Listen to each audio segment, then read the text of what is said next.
কি ক'ব আপুনি যেটো মৃত্যু হ'ল এজন মহিলা? মই একচুৱেলি ৰাতিপুৱা পথাৰত গৈছিলোঁ। তেতিয়া আমাৰ গাঁৱৰ পৰা খুব মোৰ ওচৰলৈ ফোন আহি আছিলে। মই ডাউট কৰিছোঁ কিহৰ কাৰণে ফোন কৰি আছে। তাৰপিছত মই ফোন ৰিচিভ কৰিলোঁ। তেতিয়া গম পালোঁ যে বোলে কোনোবা এজন মোৰে ৰিলেটিভ হয়, মোৰ কাকি হয়, তেখেতক মাৰি ঘৰতে মাৰিছে, ঘৰত মাৰি কুৱাত পেলাই দিয়া হৈছে। তেনেকুৱা টাইপৰ। এতিয়া আমি ইয়াত আহি পালোঁ, যে চালোঁ যে হয় কুৱাত পেলাই দিছে। কেনেকৈ এইটো কি হ'ব পাৰে এতিয়া আপোনাৰ আইডিয়া? এনেই মই এটা ছাছপেক্ট, আমাৰ এটা সন্দেহ হৈ আছে, চাগে ফেমিলিৰ কিবা এটা হ'ব পাৰে, তেনেকৈ লাগি আছে। বেলেগ মানুহ থাকিব পাৰে নাপাৰে নাজানো, কিন্তু ফেমিলিত তেওঁৰ স্বামী আছে আৰু 3জন ল'ৰা আছে। আৰু আমি জানো যে তেওঁৰ স্বামীয়ে ৰাতি বাগানত, ধুবুৰী জিলাৰ এটা বাগান আছে ওচৰতে, বাগানত ডিউটি কৰিব যায়। এতিয়া তেওঁলোকক ফেমিলিৰে কোনোবাই কৰিছে নেকি, তেনেকুৱা ধৰণৰ এটা ডাউট লাগি যায়। মানে এতিয়া মানে আমি ক'ব নোৱাৰোঁ। কাজিয়া চাজিয়া একো নাই। কিন্তু আমাৰ কথা হ'ল, এটাই কথা হ'ল যে কালপিটজন যোনেই নহওক কিয়, ফেমিলিৰে হওক বাহিৰৰ হওক, আমাৰ কালপিটটোক ধৰি দিব লাগে। আমি প্ৰশাসনক এইখিনিয়ে ৰিকুৱেষ্ট কৰিম যে আপোনালোকে যেনেকৈ পাৰক আমাৰ কালপিটটোক ধৰি দিয়ক, কাৰণ কালপিটটোক ওলাবই লাগিব।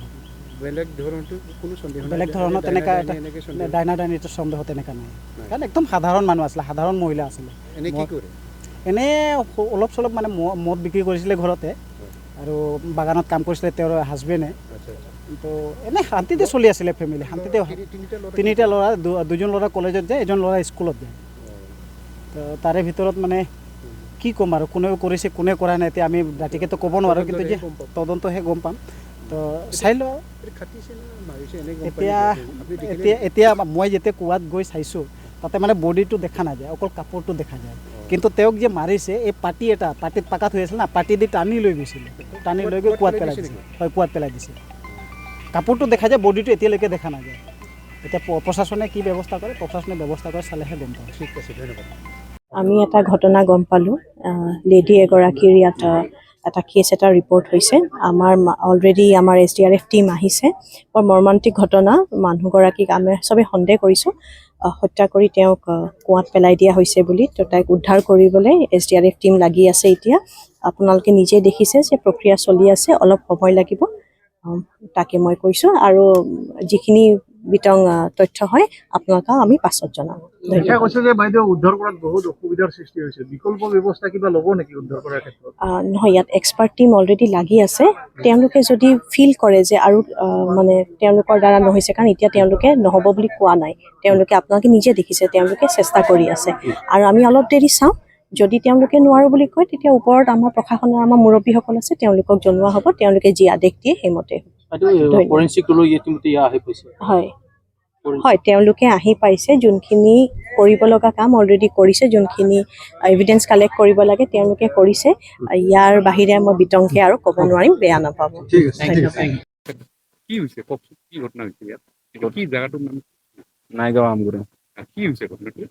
ঘটনাটো মাৰা হৈছে, আৰু মইতো গম নাপাওঁ যে কি হৈছে। ৰাতি মই এনে 9টাৰ পৰা 11টা পৰ্যন্ত মোবাইল চাই কিনে ঘুমালো, আৰু ৰাতি 2:30টাত উঠি পেচাব কৰিবলৈ বাহিৰত গ'ল। তাৰ পাছত আহি চালো যে মা আৰু ভাইটো ঠিকে আছে। তেতিয়া আৰু সকালত উঠি মই ঘটনাটো শুনা পালো।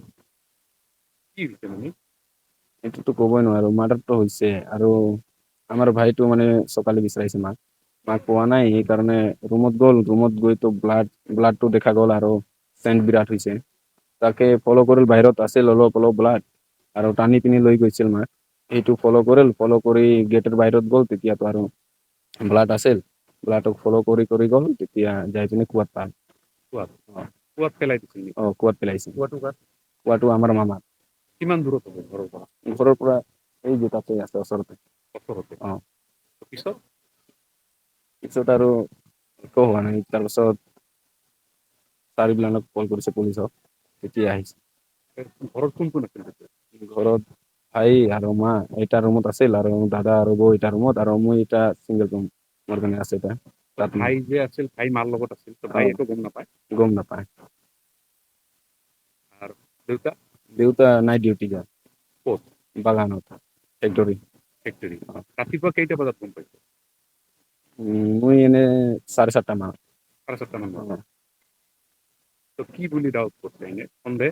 সন্দেহটো এনে মাৰ্ডাৰ। কোনে কৰবা পাৰে মাৰ্ডাৰ? তো আৰু একো বেলেগ মানুহতো না গম নাপায় যে তাত কুঁৱা আছে, এইটোতো গাঁৱৰে মানুহ হ'ব পাৰে। তো ঘৰৰ কি দৰ্জা চৰ্জা খোলা থাকে নেকি? নহয় সকালে এনে ভাইটো গ'লেতো এনে দৰ্জাটো খুলি থাকে বাহিৰতো। ভাই ৰাতিপুৱা ভাই ক'ৰবাত ওলাই গৈছিল নেকি? এই তো এই 6টাত উঠি পিনে মাক বিচাৰিছিল। অ আৰু মাৰ এনেকুৱা মাৰটো হৈছিল এনে 3-3:30 মানৰ ভিতৰতে হ'ব লাগে। আৰু 4টাততো পুৰা সকাল হৈ থাকে না। তো তেতিয়া ভাই নাছিল, ভাই আছিল তেতিয়া। ৰুমত আছিল নেকি? ৰুমতে আছে, গম নাপায়। গম নাপায়। আৰু একো হাল্লা হোৱা নাই মাৰ খবৰত। কি নাম মাৰ? সুমি কিস্কো।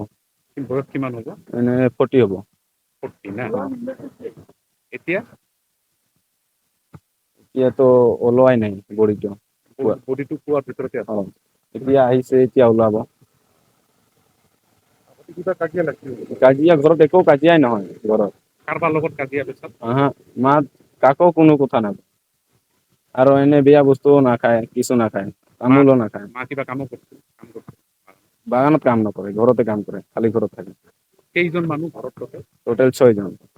মা আছিল, বাবা, বৌ, দাদা আৰু ভাই আৰু মই। 6 জন। তোমাৰ নামটো কি? সম কিস্কো। কম কিছু। অ